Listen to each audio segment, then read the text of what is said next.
warahmatullahi wabarakatuh. Selamat pagi anak-anakku kelas 8. Hari ini mata pelajaran kalian adalah ilmu pengetahuan sosial.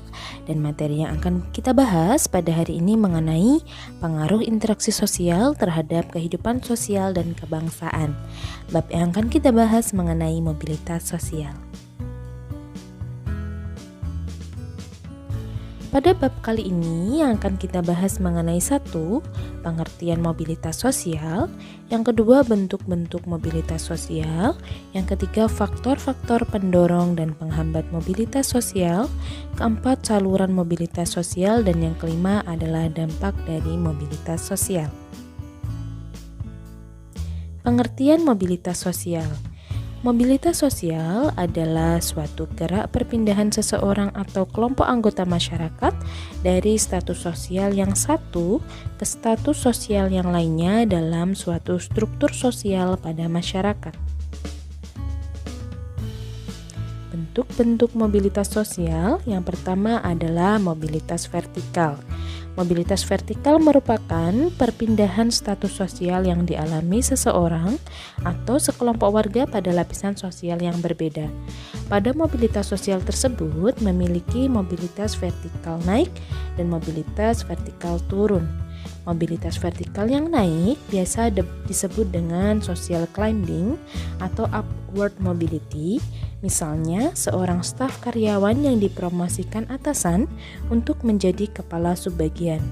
Adapun mobilitas sosial yang turun atau biasa disebut dengan social sinking atau downward mobility, misalnya seorang manajer keuangan melakukan suatu kesalahan yang fatal dalam menuliskan laporan keuangan sehingga dia diturunkan menjadi staf keuangan biasa. Kedua adalah mobilitas horizontal. Mobilitas horizontal merupakan perpindahan status sosial seseorang atau sekelompok orang dalam lapisan sosial yang sama. Ciri utama dari mobilitas horizontal yaitu lapisan sosial yang ditempati tidak mengalami perubahan. Ketiga adalah mobilitas antar generasi, merupakan perpindahan antara dua generasi atau lebih. Contoh dari mobilitas antar generasi adalah misalnya adiknya seorang kepala sekolah sedangkan kakaknya hanya seorang guru. Dari sini antar generasi ini memiliki ikatan darah atau persaudaraan. Selanjutnya ada yang dinamakan dengan mobilitas geografis. Mobilitas geografis merupakan perpindahan individu atau kelompok dari satu daerah ke daerah yang lain. Nah, perpindahan ini seperti transmigrasi, urbanisasi, maupun migrasi. Faktor-faktor pendorong dan penghambat mobilitas sosial. Dari faktor pendorong mobilitas sosial tersebut, yang pertama adalah faktor struktural. Faktor struktural adalah jumlah relatif dari kedudukan tinggi yang bisa dan harus diisi serta kemudahan untuk memperolehnya. Biasanya faktor struktural ini dikarenakan ada dua hal, yaitu struktur pekerjaan maupun perbedaan fertilitas atau kelahiran. Kedua adalah faktor individu. Faktor individu adalah kualitas orang seorang ditinjau dari segi tingkat pendidikan, penampilan, maupun keterampilan pribadi orang tersebut. Yang ketiga adalah status sosial, di mana setiap manusia itu dilahirkan dalam status sosial yang dimiliki oleh orang tuanya. Karena ketika ia dilahirkan, tidak ada satu manusia pun yang memiliki statusnya sendiri. Keempat adalah keadaan ekonomi. Keadaan ekonomi sendiri dapat mendorong terjadinya mobilitas sosial.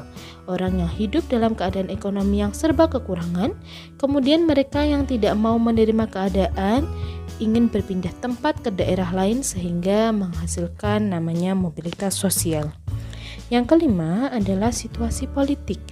Situasi politik dapat menyebabkan terjadinya mobilitas sosial suatu masyarakat dalam sebuah negara.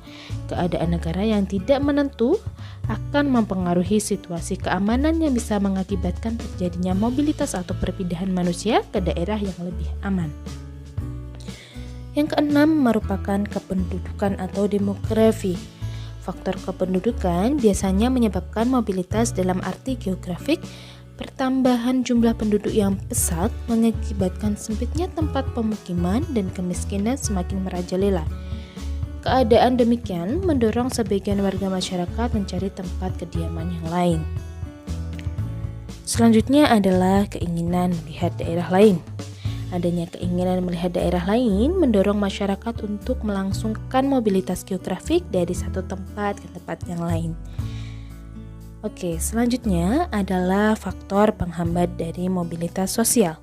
Dalam faktor penghambat ini dibagi menjadi dua. Yang pertama yaitu kemiskinan. Faktor ekonomi dapat membatasi mobilitas sosial. Bagi masyarakat miskin, mencapai status sosial tertentu merupakan hal yang sangat sulit. Salah satu penyebab kemiskinan adalah pendidikan yang rendah, dan masyarakat yang berpendidikan yang rendah itu berpengaruh terhadap kualitas sumber daya manusia. Akibatnya, tingkat kemudahan untuk mendapatkan pekerjaannya juga terbatas. Yang kedua adalah diskriminasi. Diskriminasi berarti memperdayakan perlakuan karena alasan perbedaan bangsa, suku, ras, agama, golongan, dan lain sebagainya.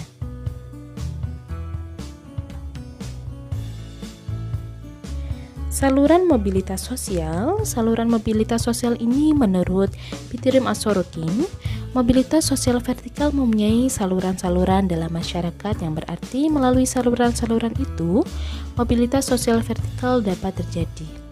Proses mobilitas sosial vertikal melalui saluran-saluran tersebut terdapat satu, yaitu angkatan bersenjata. Yang kedua, lembaga keagamaan. Yang ketiga, lembaga pendidikan. Yang keempat, organisasi politik. Yang kelima, organisasi ekonomi. Yang keenam, organisasi keahlian. Dan yang ketujuh adalah perkawinan.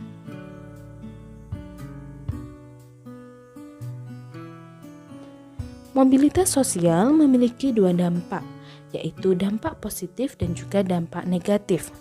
Dampak positif dari mobilitas sosial yang pertama adalah mendorong seseorang untuk lebih hidup maju. Yang kedua, mempercepat tingkat perubahan sosial seseorang. Dan yang ketiga, meningkatkan integrasi sosial. Sedangkan dampak negatif yaitu bisa terjadi konflik, berkurangnya solidaritas kelompok, dan timbulnya gangguan psikologis atau gangguan mental. Terima kasih, materi kita hari ini sudah selesai. Semoga ilmu yang diberikan bisa bermanfaat. Saya tutup. Wassalamualaikum warahmatullahi wabarakatuh.